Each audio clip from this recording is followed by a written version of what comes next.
Segera download Quran Tadabbur, agar dia meraih tafsir kebaikan. dalam genggaman Contoh, Anda. bulan Ramadan adalah bulan Al-Quran.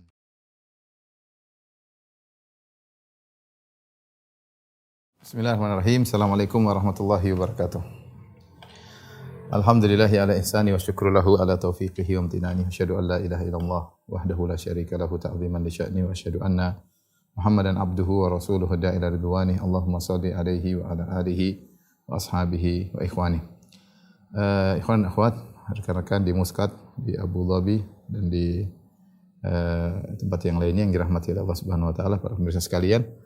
Pada kesempatan kali ini kita kembali membahas tentang Al-Asma Al-Husna, nama-nama Allah yang indah atau yang terindah, dan kita sampai pada nama Allah Al-Jamil. Al-Jamil artinya yang maha indah, yang maha indah. Dan nama ini datang dalam satu hadis yang diriwayatkan Imam Muslim dari Ibnu Mas'ud radhiyallahu taala anhu, anin Nabi sallallahu alaihi wasallam, dari sahabat Ibnu Mas'ud dari Nabi sallallahu alaihi wasallam, qala, Rasulullah sallallahu bersabda, la yadkhulul jannata man kana fi qalbihi mithqalu dzarratin min kibr. Tidak akan masuk surga atau tidak masuk surga orang yang dalam hatinya ada kesombongan meskipun sebesar dzarrah. Qala rajulun, seorang bertanya kepada Nabi, inna rajula yuhibbu an yakuna thawbuhu hasanan wa na'luhu hasanah. Ya Rasulullah, ada seorang suka kalau an yakuna thawbuhu hasanan, bajunya indah, wa na'luhu hasanah, dan dia ingin sendalnya juga indah. Maksudnya dia tanya apa yang termasuk kesombongan yang dilarang? Karena mengerikan. Nabi mengatakan, la yadkhul jannata man kana fi qalbi mithqalu dzarratin min kibr. Tidak masuk surga orang dalam hatinya ada kesombongan meskipun sebesar zarrah. Dan kita tahu zarrah adalah sesuatu yang sangat ringan. Sering saya sampaikan zarrah, ada pendapat yang mengatakan zarrah adalah semut kecil. Semut kecil kalau kita letakkan di timbangan seakan-akan tidak terabaikan saking ringannya. Atau ada yang mengatakan zarrah adalah tanah, kalau kita pukulkan tangan kita di tanah, kemudian kita ambil satu butir dari tangan yang lengket di tangan kita, telapak tangan kita, itulah zarrah. Ada yang mengatakan zarrah adalah kalau kita buka jendela kemudian terkena sinar matahari, maka partikel-partikel kecil yang tadinya kita tidak lihat karena terkena matahari kelihatan, itulah zarrah. Artinya zarrah ini adalah ungkapan orang Arab untuk mengungkapkan sesuatu yang sangat ringan, yang sangat kecil. Nah, ternyata kalau ada orang dalam hatinya kesombongan sekecil itu saja, tidak masuk surga. Dan ini menunjukkan bahwasanya sombong itu dosa besar, ya. Karena dia berkaitan dengan hak Allah. Tidak ada yang boleh sombong di alam semesta ini. Tidak ada yang boleh sombong kecuali Rabbul Alamin. Karena semua manusia atau semua makhluk semuanya mendapat pemberian dari Rabbul Alamin. Mereka tidak menciptakan sendiri. Oleh karenanya mereka tidak berhak sombong. Yang berhak sombong adalah yang memberikan itu semua. Makanya Rasul dalam hadis qudsi Allah Subhanahu wa taala mengatakan, al-kibriya'u ridai wal azamatu izari faman naza'ani fi wahidin minhuma qadhaftuhu finnar. Bahwasanya kesombongan adalah selendangku dan keagungan adalah sarungku. Siapa yang coba-coba menyaingiku dalam salah satu di antara keduanya, maka aku lemparkan dalam neraka jahanam. Jadi meskipun sedikit ini berbahaya. Mirip seperti syirik. Syirik meskipun kecil dia bukan perkara kecil. Meskipun kecil, meskipun ringan, dia tidak kecil di sisi Allah. Sama dengan kesombongan. Kesombongan meskipun kecil, dia tidak kecil di sisi Allah. Ya. Makanya kesombongan itu menghalangi orang untuk masuk surga. Dan ini dosa besar. Nah, sombong ini sebabnya banyak, ya. Sebabnya banyak. Di antaranya mungkin karena harta yang banyak, di antaranya karena kedudukan jabatan, di antaranya karena nasab, di antaranya karena keindahan yang dimiliki oleh seorang. Ya, ketampanannya, kecantikannya bikin dia sombong. Secara fisiknya indah, bodinya yang suka nge-gym tiap hari, maka bodinya indah, dia pamer-pamerkan, bisa menjadi sombong dengan sebab-sebab tersebut. Di antaranya keindahan pakaian juga bisa bikin orang sombong. Dalam hadis bahwasanya ada seorang disiksa karena sombong dengan pakaiannya, ya. Mungkin juga sombong karena sendalnya. Karena Nabi mengucapkan demikian, bahwasanya tidak masuk surga orang dalam hatinya ada kesombongan sebesar dzarrah, sekecil apapun, maka sahabat bertanya, apakah ini termasuk kesombongan atau bukan? Dia berkata, ya Rasulullah, inna rajula yuhibbu an yakuna thawbuhu hasanan. Ya Rasulullah, seorang suka kalau bajunya indah, wa na'luhu hasanatan, dan dia suka kalau sendalnya indah. Ini termasuk sombong atau tidak? Dan maka Nabi SAW mengatakan, innallaha jamilun yuhibbul jamal. Sungguhnya Allah itu maha indah dan Allah suka keindahan. Allah suka keindahan. Keindahan yang tidak mengantarkan kepada kesombongan disukai oleh Allah Subhanahu wa taala. Kemudian Nabi menjelaskan al-kibru batarul haqqi wa ghamtun nas. Sombong itu adalah menolak kebenaran, wa ghamtun nas, merendahkan, meremehkan manusia, ya, menganggap remeh manusia itu namanya kesombongan, ya. Hadis inilah hadis yang sahih dalam Sahih Muslim yang menyebutkan tentang makna al-jamal atau innallaha jamilun yuhibbul jamal. Sungguhnya Allah Maha Indah dan Allah menyukai keindahan. Apa makna jamal? Al-jamal, kata Al-Qurtubi rahimahullah dalam kitabnya Al-Asna fi syarhi Asma'illahil Husna, Al-Asna, Al-Qurtubi rahimahullah mengatakan fal jamal ma'khudun minal jumlah. Al-jamal, keindahan, dalam bahasa Arab diambil dari jumlah. Jumlah itu adalah ijtima'u asya' ila syai'in wahid. Jumlah itu perkumpulan menjadi satu. Jadi kita bisa 1 tambah 2 jumlahnya sekian. Jumlah itu dari bahasa Arab. 1 tambah 3 tambah 5 sama dengan jumlahnya berapa? Itu. Jumlah itu berkumpulnya sesuatu, dikumpulkannya beberapa unsur dalam berkumpul pada satu, menjadi satu. Ya. Makanya dikatakan asyaham al-mudhab, yaitu lemak yang dicairkan. Lemak yang dicairkan dalam bahasa Arab namanya jamil. Jamaluhu, ya. Dalam hadis disebutkan jamaluhu, yaitu mereka melelehkan lemak tersebut, dicairkan, mungkin dipanaskan menjadi cair. Kenapa disebut dengan jamil? Karena ketika lemak dicairkan, maka semua bagian-bagiannya berkumpul menjadi satu, ya, karena dalam cairan terkumpul menjadi satu, jadi ajza, bagian-bagian terkumpul menjadi satu, makanya disebut dengan jamil. Nah, demikianlah dikatakan imra'atun jamilah, seorang wanita yang cantik, idza ijtama'a laha sifatul hasani. Kalau terkumpul pada dirinya banyak sifat-sifat yang indah, ya, maka disebut wanita indah, ya. Maksudnya apa? Bibirnya indah, pipinya indah, matanya indah, ya. Giginya indah. Kesimpulannya dia cantik. Tapi kalau cuma satu, matanya indah, tapi ternyata gembrot misalnya, atau kemudian hidungnya misalnya sangat-sangat pesek, ya, maka tidak dikatakan cantik, ya. Kapan kita bilang cantik, jamilah, tatkala terkumpul pada dia beberapa faktor yang indah terkumpul jadi satu di wajahnya, maka kita katakan imra'atun jamilah. Ini secara bahasa. Secara bahasa, jadi jamal diambil daripada jumlah, diambil daripada kata jumlah, yaitu berkumpulnya beberapa perkara pada satu. Demikian juga Allah Subhanahu wa taala, ya, disebut Al-Jamil, Maha Indah, karena banyak hal yang keindahan yang terkumpul pada Allah Subhanahu wa taala, ya. Pada Allah Subhanahu wa taala. Ibnu Qayyim, ya. Jadi dan keindahan Allah Subhanahu wa taala bisa ditetapkan dengan dalil akal. Kalau dari dalil Al-Qur'an dan Sunnah sudah jelas, ya. Innallaha jamil, ini dalil nas, dalil naqli, dalil nusus syar'iyyah dari hadis bahwasanya Allah jamil. Selesai. Tetapi sifat atau nama Allah Al-Jamil ini yang memiliki sifat jamal, sifat keindahan, juga bisa kita berdalil dengan secara akal. Dengan apa namanya qiyas aula, ya, qiyas aulawi, atau dengan faqidu syai' la yu'ti, ya. Ya, qiyas aulawi artinya kalau makhluk ini saja indah, sementara makhluk ini adalah makhluk banyak yang indah kita lihat, ya.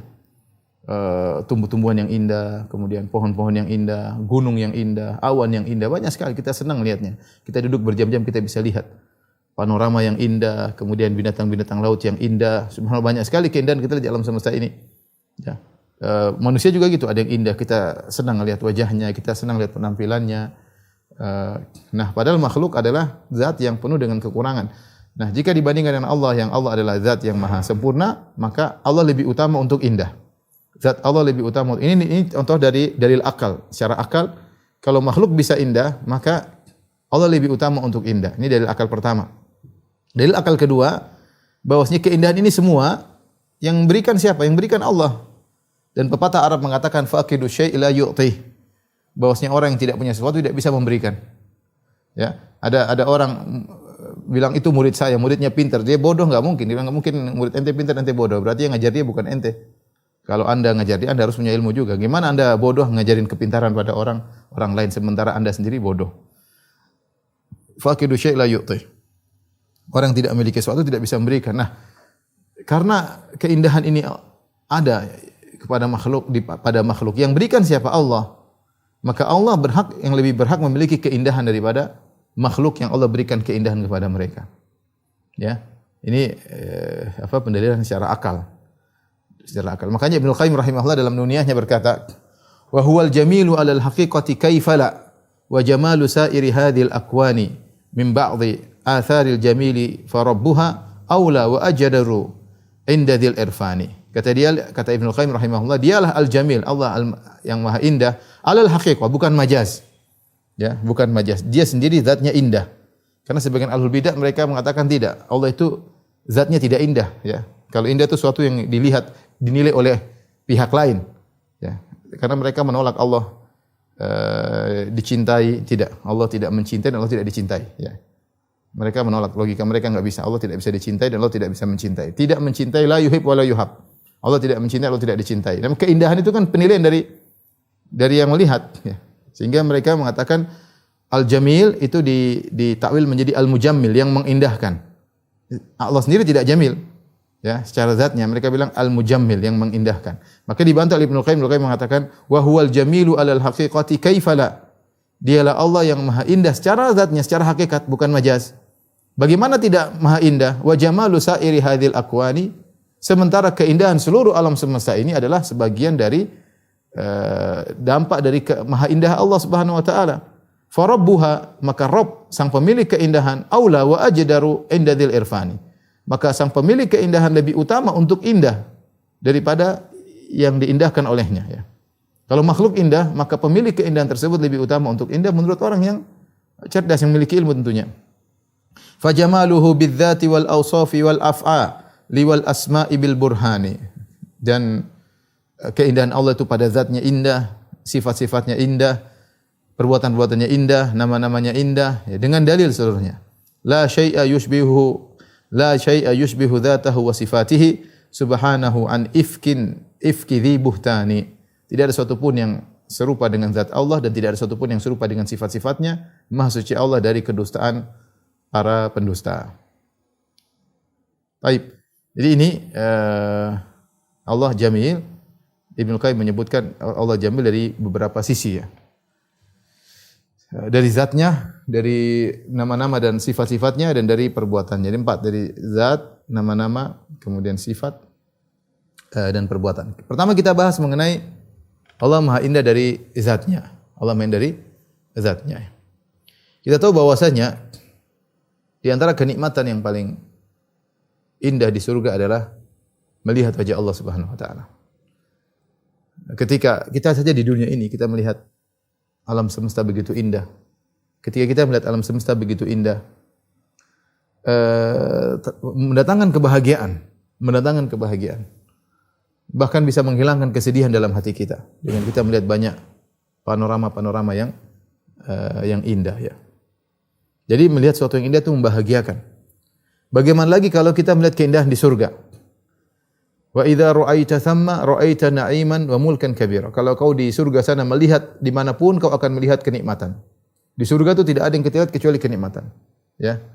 Makanya kata Allah Subhanahu wa taala, "Innal abrara lafi na'im 'alal ara'iki yanzurun." Sungguhnya orang-orang yang abrar, yang orang-orang yang baik di surga dalam kenikmatan. 'Alal ara'iki yanzurun, mereka di atas dipan-dipan mereka sambil memandang.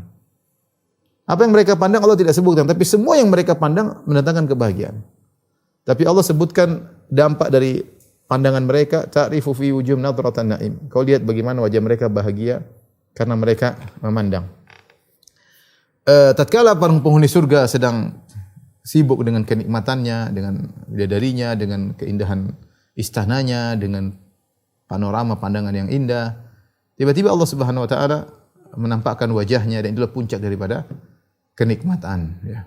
Membuat mereka lupa dengan segala kenikmatan yang mereka rasakan. Kenapa? Karena zat Allah adalah puncak daripada keindahan, puncak dari jamal, puncak daripada keindahan. Makanya ketika Allah menampakkan ketika Allah berbicara kepada penghuni surga, Allah berkata, turiduna syai'an azidukum, wahai para penghuni surga, kalian ingin tambahan kenikmatan lagi selain yang kalian dapati sekarang? Para penghuni surga mengatakan, kami tidak perlu. Alam tubayyit wujuhana, ya Allah, bukankah kau telah menjadikan wajah kami berseri-seri? Apalagi kita mau minta, ya Allah. Alam tudkhilnal jannah, bukankah kau telah masukkan kami dalam surga? Wa tunajjina minan nar, dan engkau telah menyelamatkan kami dari neraka jahanam. Artinya kami tidak butuh apa lagi ya Allah, tidak ada lagi. Sudah ini kami sudah di puncak kenikmatan. Qala, kata Nabi sallallahu alaihi wasallam, fayakshiful hijaba, maka Allah menyingkap tabirnya, fama u'tu syai'an ahabba ilaihim minan nadhari ila rabbihim azza wa jalla. Maka mereka pun melihat wajah Allah Subhanahu wa taala, tidak ada sesuatu pun yang lebih mereka sukai daripada memandang wajah Allah Subhanahu wa taala. Allah berfirman, lil ladzina ahsanul husna wa ziyadah, bagi orang-orang yang melakukan kebaikan maka dia akan mendapatkan al husna, yaitu surga, wa ziyadah, ziyadah adalah memandang wajah Allah Subhanahu wa taala. Makanya di antara doa Nabi sallallahu alaihi wasallam, wa as'aluka ladzatan nadhari ila wajhikal karim wasyauqa ila liqa'ik. Ya Allah, aku mohon kepada Engkau kelezatan mandang wajahmu dan kerinduan untuk bertemu dengan Engkau. Bagaimana tidak rindu? Allah Maha Indah. Allah Maha Indah, ya. Dan Rasulullah rindu untuk bisa melihat wajah Allah Subhanahu wa taala. Makanya di antara hal yang diimpikan oleh para salaf dahulu, para ulama, adalah memandang wajah Allah Subhanahu wa taala. Al Hasan Al Basri berkata, "Lau alimal abiduna fid dunya annahum la yarawna rabbahum fil akhirah la dhabat anfusuhum." Perhatikan, Hasan Al Basri seorang tabi'in, imam dari kalangan para tabi'in, dia berkata, seandainya ahli ibadah di dunia tahu bahwasanya mereka tidak akan melihat Rabb mereka di akhirat, la dhabat anfusuhum, maka jiwa mereka akan pudar, akan meleleh, yaitu tidak perlu. Ya, mereka langsung, artinya apa? Artinya langsung lemes. Kalau ternyata mereka tahu mereka tidak bisa melihat Allah di akhirat. Makanya di antara kerinduan yang mereka inginkan dari ibadah mereka adalah bisa melihat Allah Subhanahu wa taala. Ini juga diriwayatkan semisalnya dari Imam Syafi'i rahimahullahu taala. Imam Syafi'i rahimahullahu taala, ya, innahum ar-rabbihim yawma idzil mahjubun, ketika Imam Syafi'i menyebutkan tentang ayat dalam surat Al-Mutaffifin bahwasanya hukuman bagi orang-orang kafir di antaranya mereka terhijab dari Allah. Mereka terhijab dari Allah Subhanahu wa taala. Kata Imam Syafi'i, "Falamma hujibu haula'i fi sakhat, kana fi hadza dalilun ala annahum yarawnahu fi ridha." Tatkala mereka terhalangi oleh melihat Allah, terhalangi dari melihat Allah karena mereka dimurkai oleh Allah, hadza dalil, ini merupakan dalil bahwasanya orang-orang diridhoi oleh Allah akan melihat Allah. Ini dalil yang sangat jelas. Jadi mafhum mukhalafah. Ya, mafhum mukhalafah dalam surat Al-Mutaffifin, halla innahum ar-rabbihim yawma idzil mahjubun. Kata Allah, sungguhnya mereka itu orang-orang orang fujar, para pelaku maksiat, mereka terhalangi dari memandang Allah. Imam Syafi'i rahimahullah memahami berarti kebalikannya, kalau mereka orang-orang baik, mereka akan melihat Allah. Kalau kelompok awal dimurkai oleh Allah, tidak bisa melihat Allah, maka kelompok kedua orang baik diridhoi oleh Allah dan mereka akan bisa melihat Allah. Kemudian kata Rabi', qultu ya Abu Abdullah wa bihi taqul, wahai Imam Syafi'i, Abu Abdullah, apakah kau berkeyakinan demikian? Qala na'am. Kata Imam Syafi'i, na'am, saya punya keyakinan begini, kalau orang-orang bertakwa akan melihat Allah Subhanahu wa taala. Wa bihi adin, dan inilah agamaku. Kemudian beliau berkata, wa bihi adinullah, demikianlah aku berakidah kepada Allah. Lau lam yuqin Muhammad ibnu Idris annahu yarallaha lama abadallaha ta'ala. Kata Imam Syafi'i, kalau Muhammad bin Idris, nama dia sendiri, Muhammad bin Idris Asy-Syafi'i. Kalau Muhammad bin Idris tidak yakin bahwasanya dia bisa melihat Allah, akan bisa melihat Allah pada hari akhirat kelak, dia tidak mau beribadah kepada Allah. Ngapain? Seakan-akan Imam Syafi'i mengatakan, ngapain kalau ternyata orang bertakwa tidak bisa melihat Allah, ngapain dia beribadah kepada Allah di dunia? Ini menunjukkan bahwasanya memandang Allah, melihat Allah, cita-cita para orang saleh. Cita-cita orang saleh. Oleh karenanya Abu Hasan Al-Asy'ari rahimahullahu taala, yang orang-orang Asy'ariyah bernisbah kepada dia berkata, li'anna dalam dalam bukunya Al-Ibanah, li'anna ru'yatallahi ta'ala afdhalul ladzat, karena memandang Allah adalah puncak kelezatan. Ya, kata dia, karena memandang wajah Allah di akhirat adalah puncak kelezatan. Kemudian beliau berkata lagi, walaysa na'imun fil jannah afdalu min ru'yatillahi ta'ala bil absar. Dan tidak ada kenikmatan di surga yang lebih afdal daripada memandang wajah Allah dengan mata memandang Allah Subhanahu wa taala. Ini dalil bahwasanya zat Allah adalah zat yang maha indah. Zat Allah yang zat yang maha indah, karena keindahan Allah yang di puncak keindahan, maka merupakan puncak kelezatan adalah melihat wajah Allah Subhanahu wa taala. Ini tidak bisa dipahami oleh orang Asy'ariyah. Saya nukilkan perkataan Hasan al-Basri, perkataan Imam Syafi'i, perkataan Abu Hasan al-Asy'ari, bahwasanya mereka mengatakan kelezatan memandang wajah Allah. Orang Asy'ari mengatakan tidak bisa. Allah tidak dilezat-lezati. Allah tidak bisa dicintai. Kenapa? Pakai akal mereka. Pakai akal. Ini kalau begini berarti begini, kalau begini berarti begini. Sementara para ulama yang mereka kagumi, seperti Imam Syafi'i, Abu Hasan al-Asy'ari, mereka mengatakan puncak kenikmatan adalah melihat wajah Allah Subhanahu wa taala. Ini dari sisi pertama, keindahan Allah dari zat Allah. Tentunya kita tidak tahu bagaimana zat Allah, ya, karena tidak ada yang semisal dengan Allah. Laisa kamitslihi syai'. Tidak satu pun yang serupa dengan Allah. Oleh karenanya yang jelas Allah Maha Indah, kita tidak tahu bagaimananya Allah Subhanahu wa taala. Yang kedua, keindahan Allah Subhanahu wa taala adalah dari sisi nama-nama dan sifat-sifatnya. Makanya kita namakan Asmaul Husna. Walillahil asmaul husna. Bagi Allah lah nama-nama yang terindah, ya. Sudah kita jelaskan di muqaddimah tentang pembahasan Asmaullahil Husna. Kita bilang Al-Husna itu maknanya adalah yang terindah, bukan nama-nama Allah indah. Bukan Asmaul Husna bukan maknanya nama-nama Allah yang indah. Tapi kalau kita terjemahkan secara bahasa Arab ke bahasa Indonesia, maknanya nama-nama Allah yang terindah. Kenapa disebut Al-Husna? Allah tidak mengatakan Al-Asma Al-Hasanah.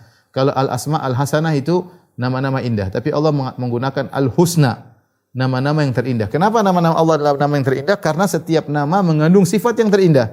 Maha sempurna pada setiap sifat Allah Subhanahu wa taala. Karena nama Allah terindah, kenapa terindah? Karena dia mengandung sifat yang terindah pula, ya. Jadi semua nama-nama Allah terindah, semua sifat-sifat Allah. Allah Maha Indah secara ilmunya, ya. Allah dari sifat melihatnya, sifat mendengarnya, sifat kudrahnya, semuanya adalah terindah, terbaik, ya. Ya, dan nama-nama inilah yang kemudian menjadikan Allah semakin indah. Dan kita hanya tahu sebagian nama-nama Allah dan sifat-sifatnya, masih ada nama-nama Allah dan sifat-sifat Allah yang kita tidak ketahui, ya. Makanya Nabi SAW dalam witirnya ketika berdoa dia berkata, la uhsi thana'an 'alaik anta kama athnaita 'ala nafsik. Ya Allah, aku tidak mampu untuk memujimu, menyanjungmu sebagaimana mestinya. Engkau tersanjung sebagaimana engkau menyanjung dirimu sendiri. Artinya aku Muhammad tidak mampu untuk memujimu yang seharusnya. Artinya banyak hal yang Nabi tidak tahu. Banyak hal yang Nabi, karena masih banyak nama-nama Allah yang Allah tidak kabarkan kepada Nabi sallallahu alaihi wasallam. Allah tidak kabarkan kepada Nabi sallallahu alaihi wasallam.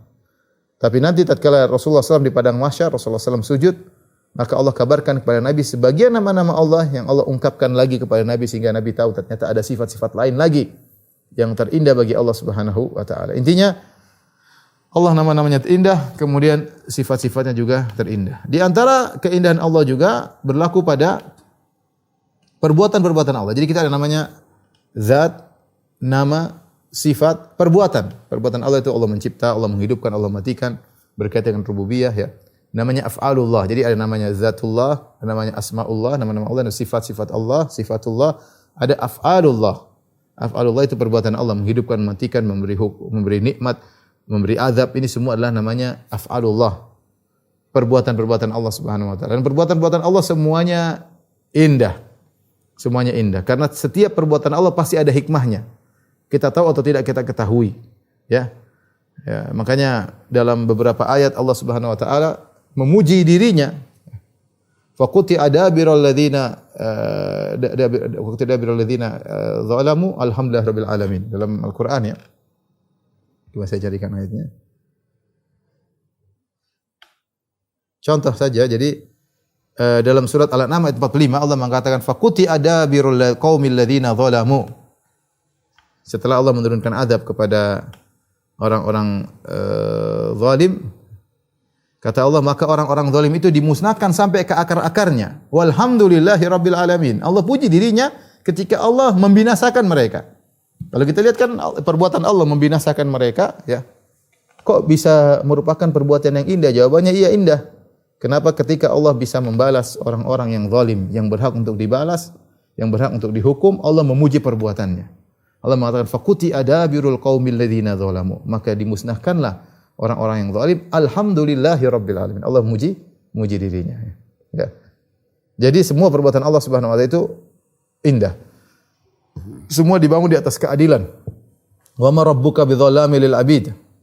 Allah Subhanahu wa taala tidak berbuat zalim kepada hamba-hambanya.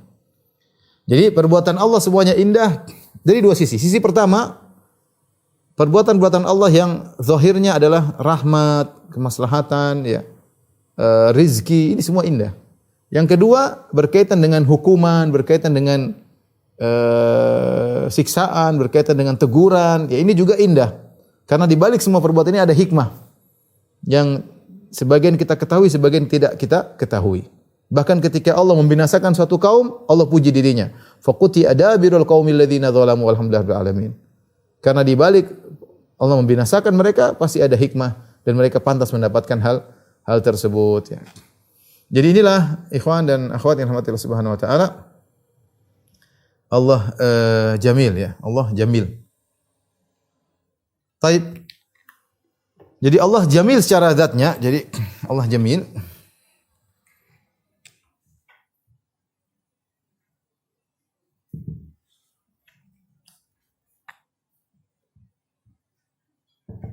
Jamilun yata'allaqu bi nafsihi.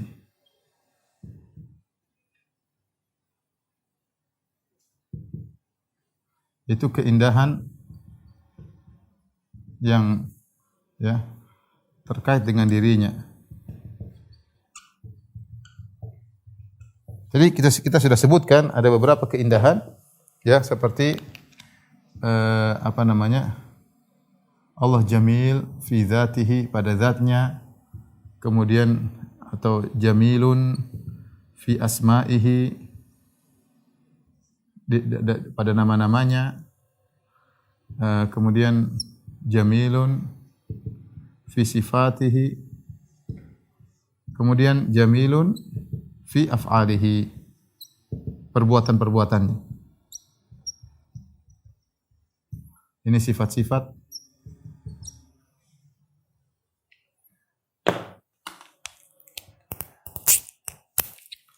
Ini nama-nama, ya.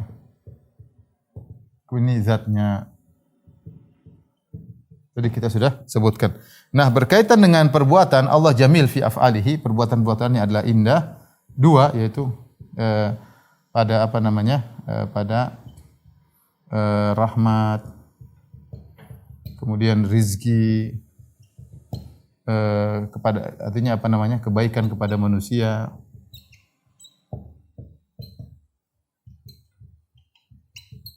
Kemudian juga keadilan, ya, termasuk bahkan pada siksaan hukuman,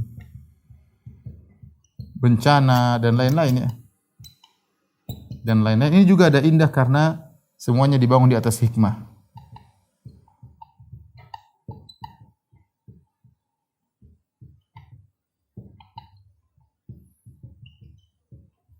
Makanya di antara akidah kita al-iman bil qadar khairihi wa syarrihi.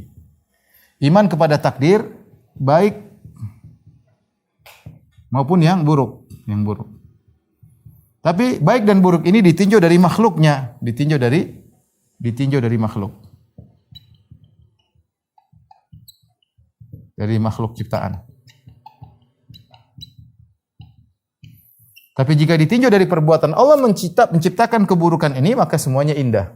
Semuanya indah. Jadi wa syarru laisa ilaik, kata Nabi sallallahu alaihi wasallam dalam hadis, wa syarru laisa ilaik. Tidak ada keburukan kepada dirimu, ya Allah. Artinya semua, meskipun Allah menciptakan keburukan, Allah ciptakan iblis, Allah ciptakan Fir'aun, tapi di balik itu semua ada keindahan, ada hikmah yang indah. Taib, ini makna jamil. Kemudian ada jamil, ya. Berikutnya yuhibbul jamal. Allah suka keindahan. Keindahan ini, alam semesta ini, kalau kita bisa bagi menjadi dua, ya. Pertama keindahan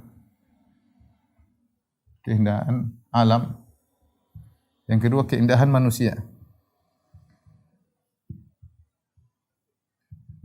Keindahan alam ini banyak sekali, ya. Walaqad zayyana as-samaa dunya bimasabih, ya, indahnya langit. langit, subhanallah indah sekali, bintang-bintang, rembulan ya. Walakum fiha jamalun hina turihin wa hina tasrahun. Allah sebutkan keindahan hewan-hewan dalam surat An-Nahl ya. Indahnya hewan-hewan.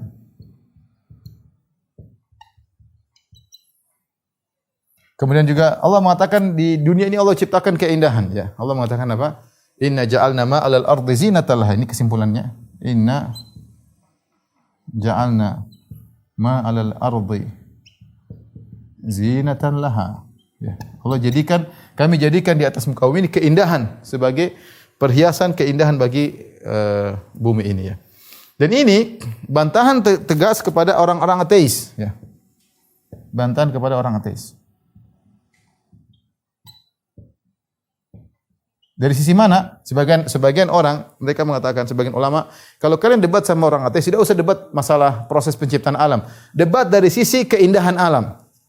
Karena menurut mereka alam ini terjadi dengan sendirinya dan itu mungkin terjadi kemudian ada proses persaingan ya sehingga terjadi dan kalau terjadi dengan sendirinya maka tidak perlu ada tujuan. Ketika ada dalam penciptaan tersebut ada tujuan, berarti ada yang mengarahkan pada tujuan tersebut, berarti ada Tuhan. Mau saya begini gampangannya. Kita ini kalau ternyata sekedar yang penting hidup, harusnya kita cukup manusia bisa menghirup oksigen sudah cukup. Tetapi ternyata Allah tidak memberikan oksigen saja, Allah berikan juga aroma-aroma yang indah. Ada bunga ini indah harumnya, kemudian ini indah, banyak sekali. Kalau yang penting ada langit sudah enggak usah pakai bintang-bintang. Langit ada matahari penting cukup, tapi ini ada bintang-bintang untuk mengindahkan ya. Yang penting kalau bisa makan ya sudah cukup sapi, kambing, ayam sudah, tapi ternyata ada hewan-hewan yang indah macam-macam. Ini semua orang sepakat alam ini ada yang bikin karena di antaranya tujuannya ada keindahan. Keindahan. Kalau yang penting bisa laki-laki, kenapa perempuan ada yang cantik, ada yang laki-laki, ada yang tampan, ya berarti ada yang bikin. Kalau hanya sekedar yang penting terjadi dengan sendirinya tidak perlu harus bentuknya seperti ini. Ya bentuk apapun yang penting bisa berhubungan biologi selesai ya. Kenyataannya enggak tidak. Berarti yang menciptakan alam semesta ini dia punya tujuan, di antara tujuan memberikan keindahan pada alam semesta tersebut. Dan ini tidak bisa dipikirkan oleh orang-orang ateis. Orang ateis harusnya Tuhan tidak perlu. Kalau ada ini terjadi dengan sendiri. Kalau sendirinya berarti tidak ada tujuan dong. Ternyata ada tujuan. Tujuan tersebut adalah keindahan. Ya. Demikian juga keindahan pada manusia. Sampai Allah mengatakan dalam Al-Quran misalnya, Amman khalaqas samawati wal arda wa anzala lakum minas sama'i ma'an fa ambatna bihi hada'iqa dzata bahjatin. Ya keindahan tumbuhan, saya lupa tadi. Ya hewan, kemudian apa? Tumbuhan. Kata Allah Subhanahu wa taala, hada'iqa dzata bahjatin. Ma kana lakum an tumbitu syajaraha.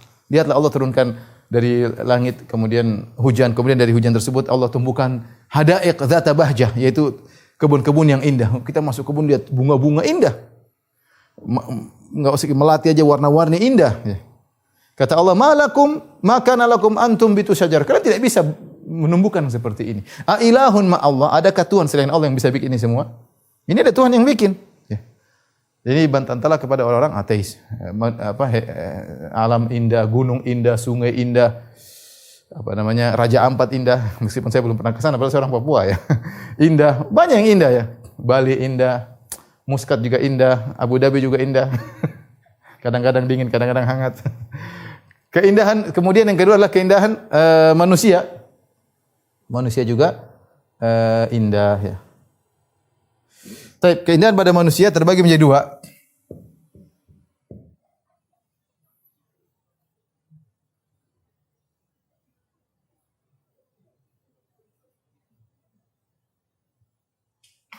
Keindahan akhlak, keindahan fisik. Dan akhlak apa? Sabar. Kata Allah Subhanahu wa taala, "Fasbir sabran jamila." Kata Allah, "Fasbir sabran jamila." Bersabarlah dengan sabar yang indah. Wahjurhum hajran jamila. Usarrihkum sarahan jamila. Dalam Al-Quran banyak Allah sebutkan jamil-jamil. Sarahan jamila. Sabran jamila. Fasfahis safhal jamil. Safha al-jamil. Ya. Ini akhlak. Allah suruh sabar dengan sabar yang indah. Karena Allah suka keindahan. Antum sabarnya karena Allah. Sabar jamil maksudnya tanpa mengeluh kepada manusia. Sabran jamil, sabar tanpa mengeluh kepada manusia. Hajran jamila, tinggalkan dengan cara yang baik, maksudnya tanpa mencaci maki. Nanti kalau ada masalah di grup, keluar baik-baik, tidak usah caci maki. Keluar baik-baik, yang penting selamat, selesai. Ada ribut-ribut, keluar baik-baik, enggak usah maki-maki ya. Kalau mau nasihat enggak usah maki-maki. Sarahan jamila, ceraikan dengan cara baik-baik. Mau cerai sama istri enggak usah ribut-ribut, berkelahi, rebut-rebutan anak, baik-baik aja. Kalau perlu kasih duit, kasih apa, yang penting baik-baik, ngobrol baik, kita enggak bisa nyambung lagi, udahlah kita cerai aja. Ya. Atau safhal jamil, memaafkan dengan pemaafan yang indah tanpa mencela. Maafkan. Maafkan. Kalau kamu brengsek, kamu kurang ajar tapi saya maafkan. Enggak. Fasfahis safhal jamil. Fasfahis safhal jamil, yaitu maafkan, lapangkan dada. Ini semua keindahan akhlak. Keindahan akhlak. Wa qulu linnasi husna, ucapan yang baik ya. Kemudian keindahan fisik. Fisik juga tadi. Maka ada tiga model. 3 kondisi. Fisik tadi apa? Baju yang indah, sendal yang indah tadi dalam hadis.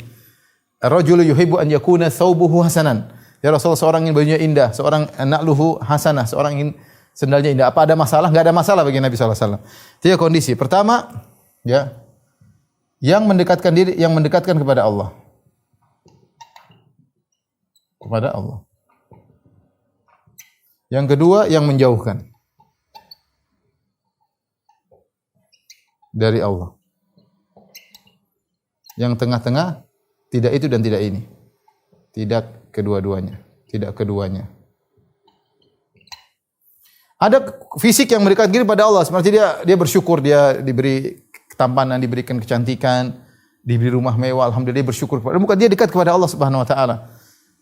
Dia melakukan keindahan karena niatkan karena Allah. Dia senang indah. Allah suka keindahan. Saya pingin indah. Saya pingin rumah saya indah. Saya pingin indah. Ada masalah ya. Justru keindahan tersebut membuat dia dekat kepada Allah Subhanahu wa taala. Yang bahaya keindahan yang buat dia jauh dari Allah, yang bikin dia sombong. Pergi ke salon ibu-ibu, semakin cantik semakin sombong. Pamer saya cantik, itu yang lain tidak cantik. Padahal dia cantik pakai duit, yang lain enggak punya duit. Kalau punya duit mungkin lebih cantik daripada dia. Tapi dia cantik karena duit. Ya. Ini contoh. Atau yang melanggar, mau operasi macam-macam, ini keindahan yang haram. Pakai tato segala, keindahan yang haram, ya.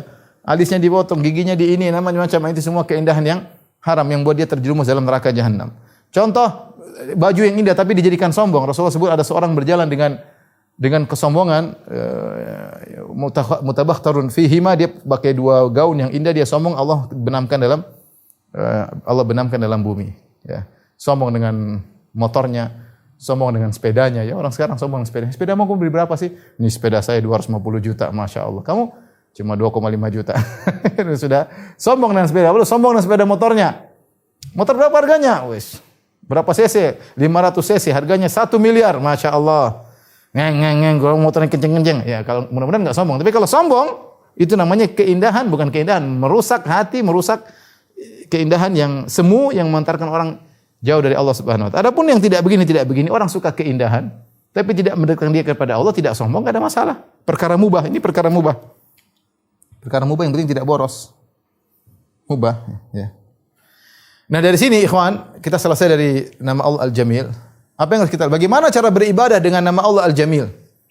Bagaimana beribadah dengan nama Allah Al-Jamil? Pertama, agar kita bisa beribadah dengan nama Allah Al-Jamil, kita pelajari nama-nama Allah tersebut. Karena semua nama Allah semakin menambah jamalnya Allah, semakin menambah keindahan Allah Subhanahu wa taala. Semakin buat kita rindu ketemu dengan Allah Subhanahu wa taala. Kita kalau ada orang cerita tentang orang lain, si fulan tuh Masya Allah, wajahnya tampan, gagah, kemudian akhlaknya baik, kalau senyum terus, apalagi kalau udah pakai kacamata, kita pengen lihat dia. Ini siapa ini? Ya. Masya Allah, orang kalau ngobrol sama dia, kita rindu pengen ketemu dengan orang seperti ini. Ya, karena kita diceritakan sifat-sifatnya. Ya, kita dengar tentang Nabi SAW, kita pingin ketemu Nabi SAW. Dengar Abu Bakar aja sifatnya kita, Masya Allah. Pingin dia, ada kok orang seperti kayak Abu Bakar radhiyallahu taala anhu.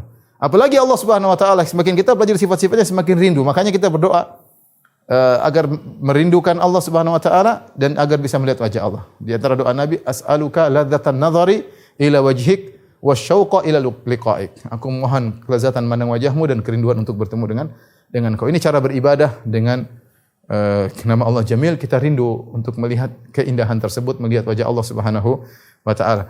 Yang kedua, kita berusaha melakukan keindahan-keindahan dengan niat karena Allah. Perhatikan, kita melakukan keindahan-keindahan karena kita memaafkan dengan cara yang jamil, kita bersabar dengan cara yang jamil, kita rapikan rumah, niatnya karena Allah suka keindahan.